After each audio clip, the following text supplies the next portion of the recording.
some kind of witchcraft. Okay.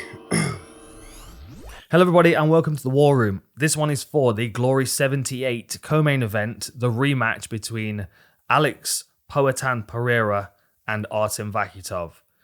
So, well, I've broken this fight down on the channel. The video's already up. Go and check that out. I basically go through the whole fight and break it down and kind of score it. Give my thoughts on it. So I'm not going to go through that in its entirety today. I'm going to give you very, very brief highlights. One thing I will say is that their first fight, I don't think either of them look themselves. I think they both look either cautious or overly respectful of one another.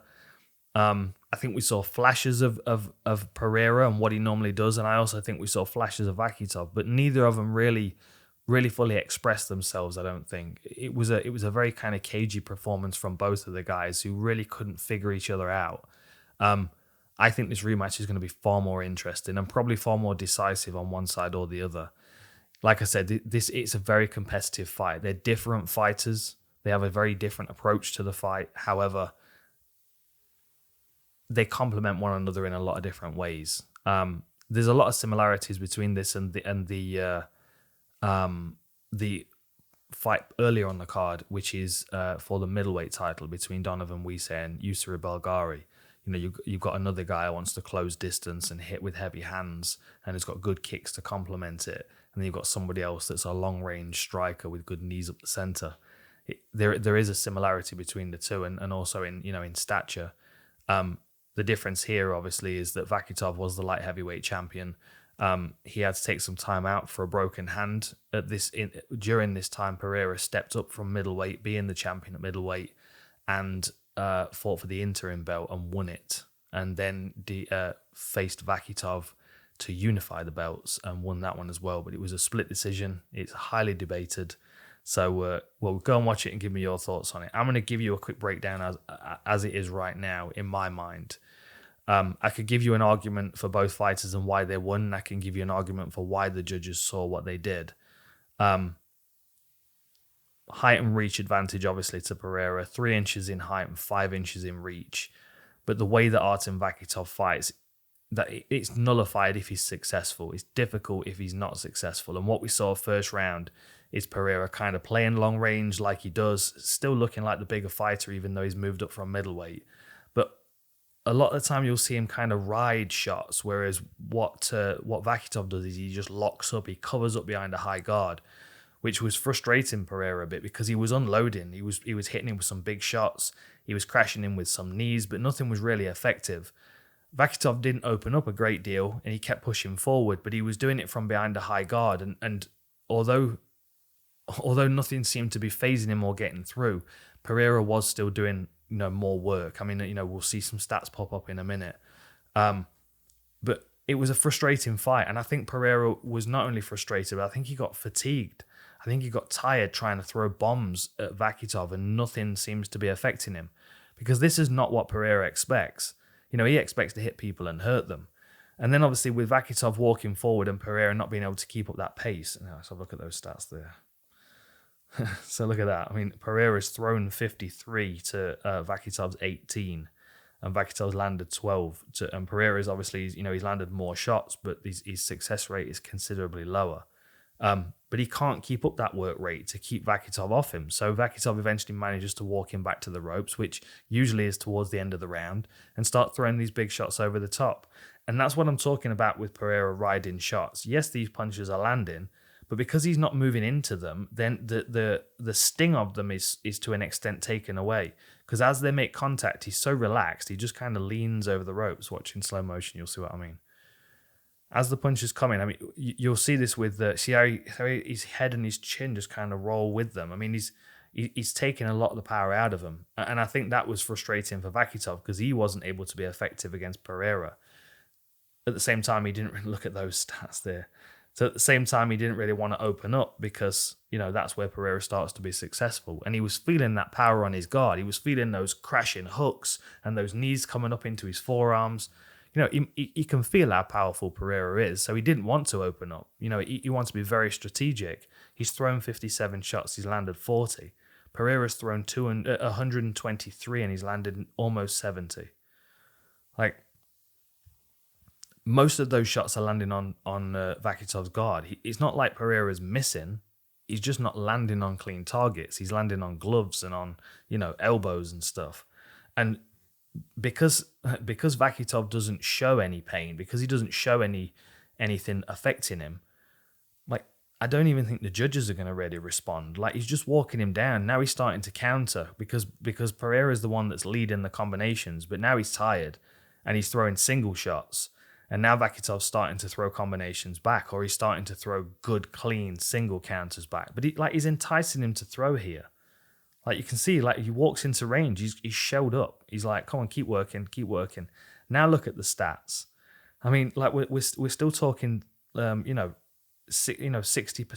of Vakitov's strikes are landing, whereas Pereira's at, closer to 50%. He's making Pereira work, and he's chopping into him while he's doing, and he's taking so many of these knees on the forearms and stuff. A couple of them get through, but the reality is, I feel like Pereira won the first and probably the second round and the fourth round purely because he was doing more, even though a lot of it was landing on the guard and on the hands. Like, those shots count for me, even though Vakhitov was in range and he doesn't look like he was particularly fazed by it. The way that his head snaps back, bang! I mean, that's a good impactful shot, and that one. And he misses those too. Like, I just feel like Pereira did the better work, but there was a lot of that going on, a lot of smothering and clinching and waiting. I don't know whether Vakhitov was concerned about his right hand because, as he throws it over the top there like a steel club. Lovely knee up the center line.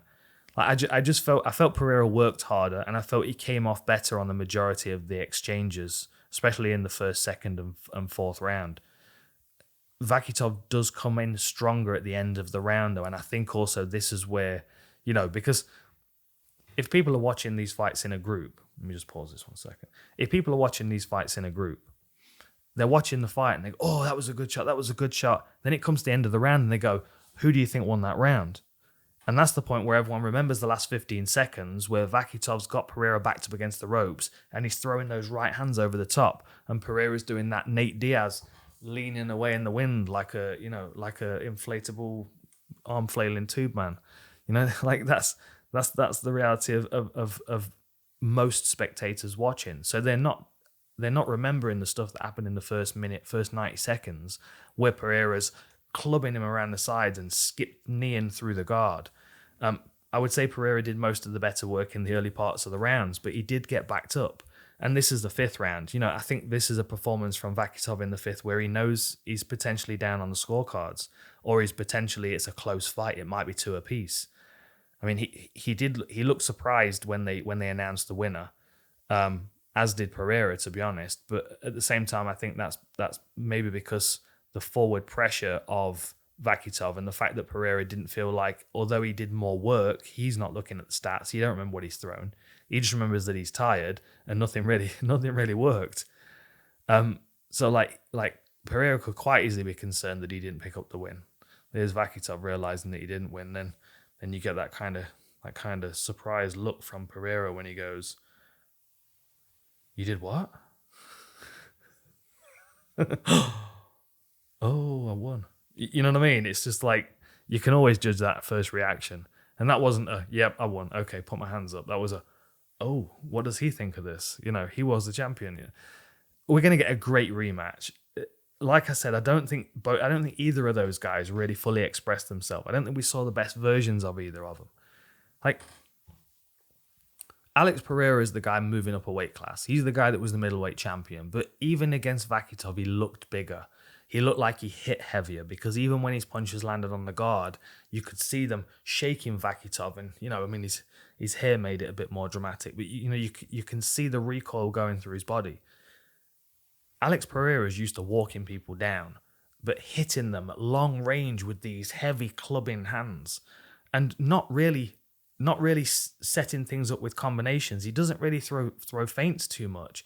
He just walks people down and he sees his opportunities and he just cracks them with whatever's the most logical weapon to use. This is my favorite example of it. This is Pereira against Bayrak. And we actually watched this at the gym this morning because of the way he throws his left hook as well, which is a really nice adaptation to get it through the guard. So this is what Pereira wants to do. I mean, he just wants to bully. He wants to crash you into the ropes. He wants to keep clubbing you with those hands. And then if the hands aren't working, he goes straight into knees up the center line. And he's kneeing whatever's there. It's ribs, it's forearms, it's faces. I mean, look, here we go. There's a perfect example, right, as I was saying it. So hang on a minute. Is this where he's already caught him? He catches it. He's going to catch him with a big left hook. As he's circling, long arms, bang, clubs him when he's on one leg, and then flies in, 2 knees to the forearm, another knee, side of the head, bang. It's an onslaught. It's constant.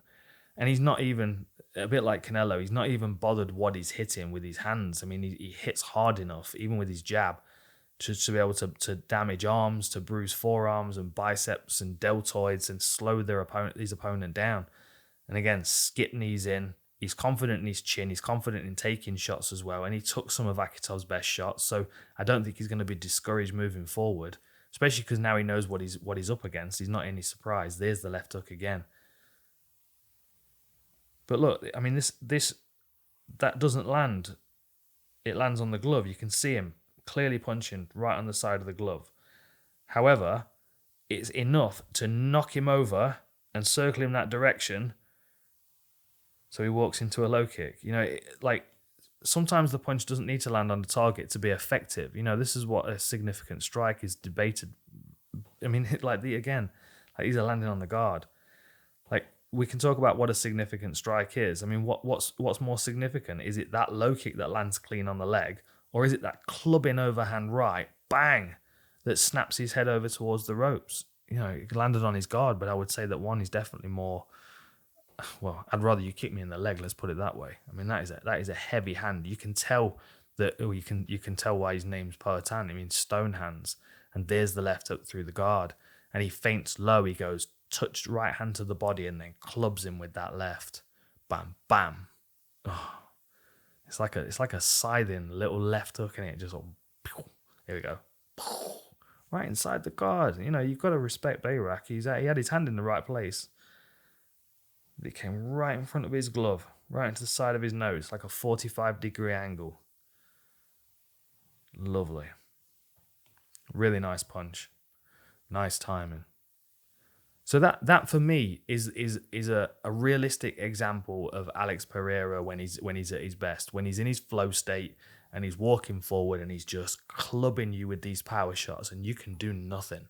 And if you stop against the ropes for a moment and shell up, then he's going to come flying in with knees and he's going to be smashing into your forearms and your biceps and really being negatively impactful towards the weapons that you're trying to counter back with. It's another way of draining your opponent. So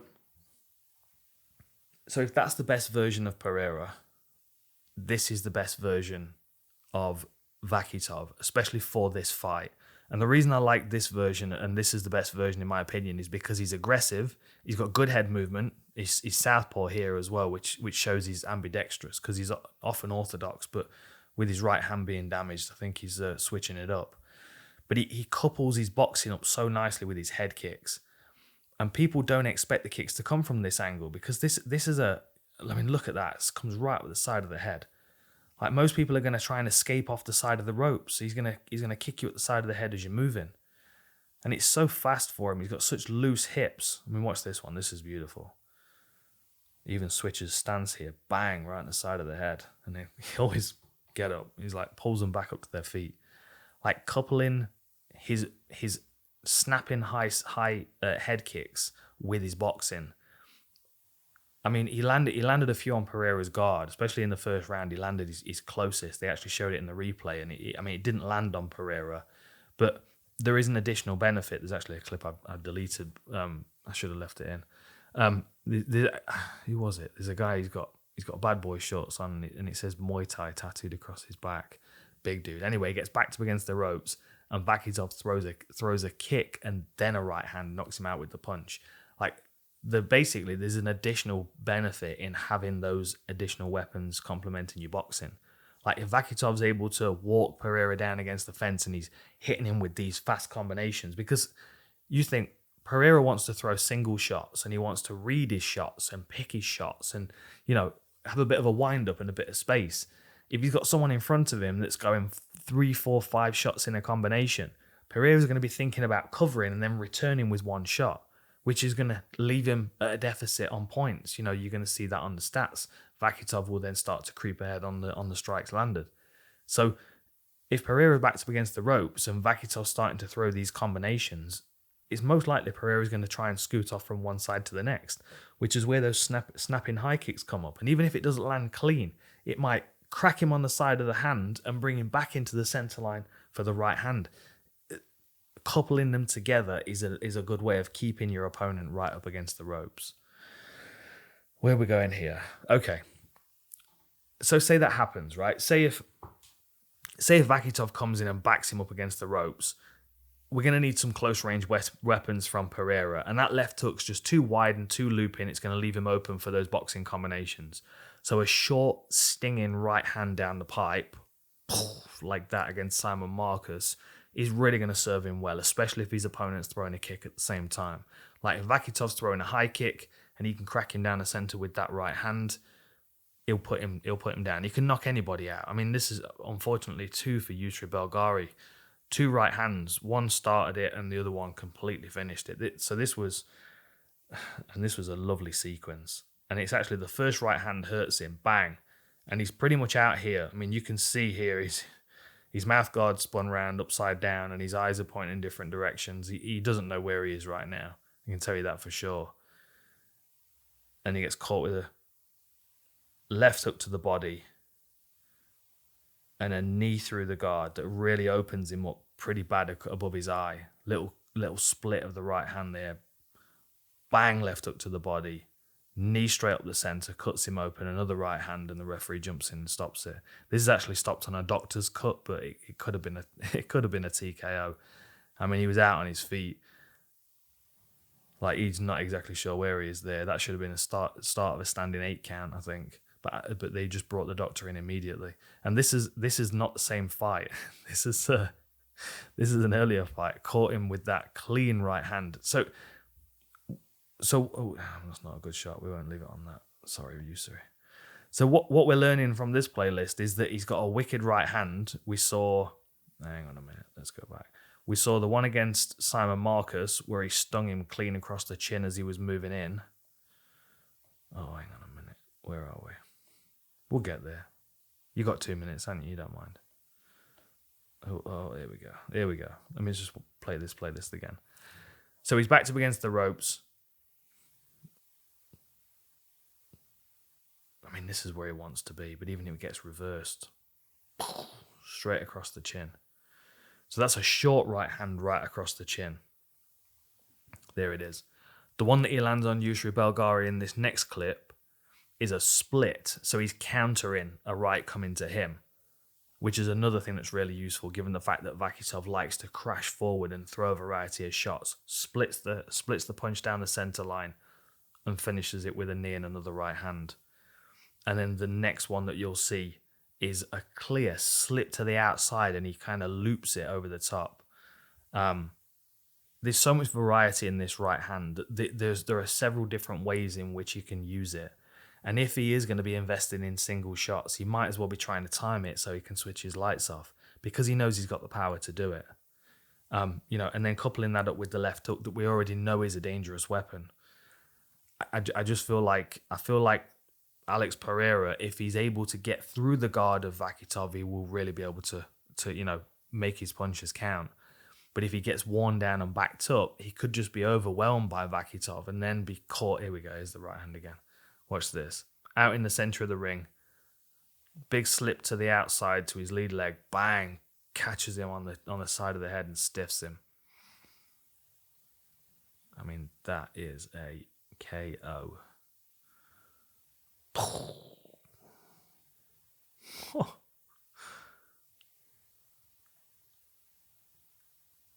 Right on the temple. Like drags it across his center line. That you can see why Vakhitov didn't really open up in the last fight, why he wanted to try and make Pereira work without opening up. Like, he walked forward behind his guard, and you know, he stayed nice and tight, and he didn't really expose himself in any way. But because of that, he didn't really show himself in any way. You know, he could have been more effective against Pereira. And this is a good example of what he could be doing. You know, if he's out in the open, if he can't cut Pereira down, if he is kept at range, or even if he does want to stay at range and play this distance, a tight high guard and damaging that lead leg as much as he can. Because Pereira does stand heavy on that lead leg, because he knows he can counter with punches. But if Vakhitov knows that that's his trade, he'll keep his hands high, or he'll set them up like he's doing here against Moikasa. That's a really nice job of dismantling that lead leg. And as we've seen before, you know, you distract someone to the point where you can start landing other things. I mean, he's destabilized now on that leg, and he actually catches him with a it's kind of a jab. Lovely head kick, sneaks around the side, back to the low kick. He actually catches him with a jab and knocks him down. Bang. But if you can go back and watch this fight, Moikasa actually struggles to get back to his feet, mainly because of the damage to his leg. I mean, he gets knocked down and he's hurt, but it's a comprehensive beatdown as opposed to just one target, or as opposed to just one clean shot, which is really leaning more towards the side of Pereira. Now, this is another reason why his high guard works. This is one of the best performances that Vakhitov's had against Luis Tavares. So he walks him down into range here, and these are two good examples of what come off close range, crowding Alex Pereira, especially backed up against the ropes where he kind of can't get anywhere, because he's got good close range weapons. Lovely spinning back fist there, so nice. Just carries on with the momentum. And then that slip left hook to the body again is a thing of beauty. You'll see him in the replays. But, I mean, you know that Tavares is hurt there because he's a tough individual. There's the spinning back fist. Followed on straight through from the rear hand. Look at that. So he throws a kind of a lazy jab, throws a power hook to the body. It misses, and he leans through. Bang. Comes up the center line. But the momentum's carried him into range, and he's making the most of being close range, which is really where he wants to be for the majority of this fight against Pereira. The longer he's at range, that's lovely, and they've got a raptor shaking his head here. The value of being in range is a defensive one as well as an offensive one, because if he's look at that body shot. Like, that's a good example of him slipping the right hand. Now, we talk about Alex Pereira having a really good right hand. You've got to think that Vakhitov knows that. Slips the right hand, lands the hook to the body. Oh, folds him. That's game over, that is. So the point being made is that close range is a value to him. Long range against Pereira, you're going to get eaten up all day. This is a great example. Again, Barim Rama just couldn't deal with the variety or the power. I mean, and you know, this is him. This is Alex Pereira. I love those shorts. I need a pair of those. This is Alex Pereira at middleweight. I mean, he just looks far too big, but he doesn't look any. He doesn't look like Vakhitov doesn't look a great deal bigger. He just looks thicker. He looks heavily muscled. Pereira still looks bigger, and this bullying, pushing people around and smashing them onto knees. Like, poor old Rama here just can't deal with this variety. And that... Okay, let me talk you through this replay. So, right. First target. He's going to hit him right in the midsection. He's going to hit him right in the solar plexus. And straight away, you're going to see the body posture of Rama just... like he's been deflated. Bang. Ooh. And then he's backed up. And now he knows something's coming. Pereira's just... Like, look, you see him covering his body. I mean, that is like, please don't hit me in the body. He's bringing his knee up and he's bringing both his hands down. I mean, look at that. And he comes straight over the top.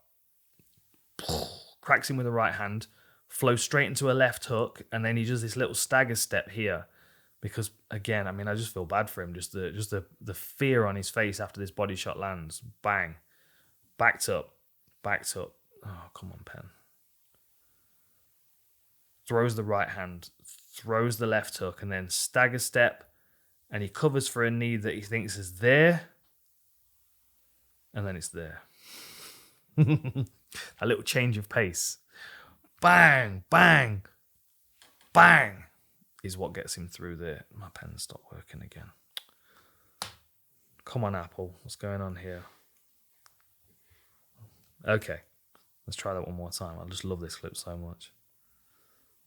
It's just that it's such a...